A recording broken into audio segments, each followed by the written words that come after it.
Hello everybody and welcome to another Open Tutorial video tutorial brought to you by OpenTutorial.com. In this tutorial we'll be creating a fire text effect using Photoshop. Now there are many ways to create fire in Photoshop. This is just one of hundreds of methods that are possible.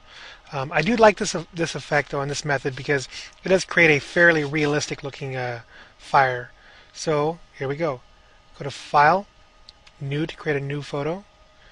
We're going to set the width to 640, height 360, and the resolution to 150. Select OK. Want to fill this background with black, and we do this quite simply by pressing the Shift key and then the backspace key, and this brings up the Fill dialog box. And we're going to say Use Black. Hit OK. We're going to place our text. Select the horizontal type tool. And I'm using a monotype cursiva at 96 points with a background of white. And OT for Open Tutorial. Place the text slightly below the middle and in the center to give room for the flame to come up. And we want to duplicate the layer that we just created. So right click the layer and select Duplicate Layer. And then select OK to copy it, or to make a duplicate of it.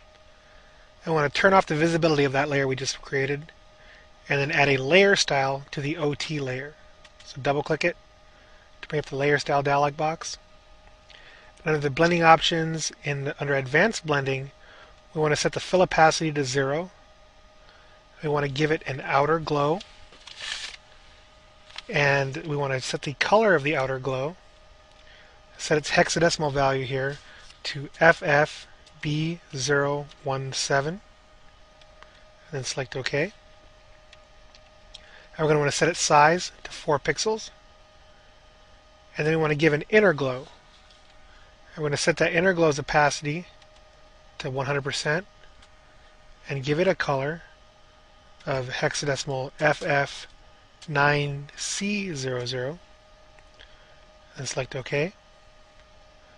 And we're going to set its size to 11 pixels. And then select OK.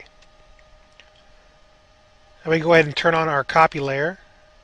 Double click it to bring up its layer style dialog box. And we're going to apply a very similar effect. We're going to turn down its fill opacity to 0. Add an outer glow to it.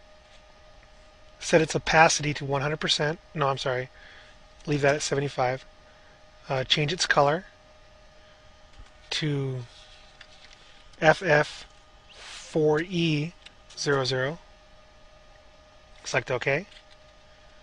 And set its size to 28 pixels. And then we do inner glow. And on the inner glow, we set the opacity to 100%. Change its color to FFC600. And then select OK. And then we want to set its size to 18 pixels. Then press OK. Now we want to rasterize this type. This gives us a pretty interesting looking glowing text effect. We want to rasterize this copy layer. So right click it and select rasterize type. And then using the smudge tool with brush settings at 20 for the size, 25 for the hardness, and 75 for the strength, we want to smear some flames out of this. Now this is where some artistic ability really comes in handy. I'm not much of an artist myself, so I have a difficult time making these things look, great, but it can be done to look quite nice. Just play around with it, have some fun. Just make swirling effects and whatnot. You may want to adjust the size of your smudge tool tip, and how you do that is, as with pretty much any tool in Photoshop, if you use the bracket keys, the left bracket key will make the tip smaller, and the right bracket key will enlarge the tip, so give you a little more fine control quickly. It's a nice tip to know with Photoshop. I'm just going to make some wild, crazy stuff here, so that we just kind of get an idea of the gist of the effect. Alright, so once you're kind of sort of happy with what you got there, we want to turn that into a selection by pressing the Control key down and then clicking the layer icon right here, and that turns it into a selection there.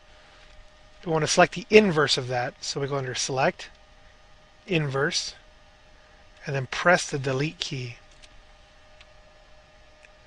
Okay, then yet again create another selection of it by holding the Control key down and clicking it one more time to create a new selection. We want to create a new layer, and in that layer we want to fill the selection with white. We do that by pressing the Shift and then Backspace key, and this time we select white from the Use section and click OK.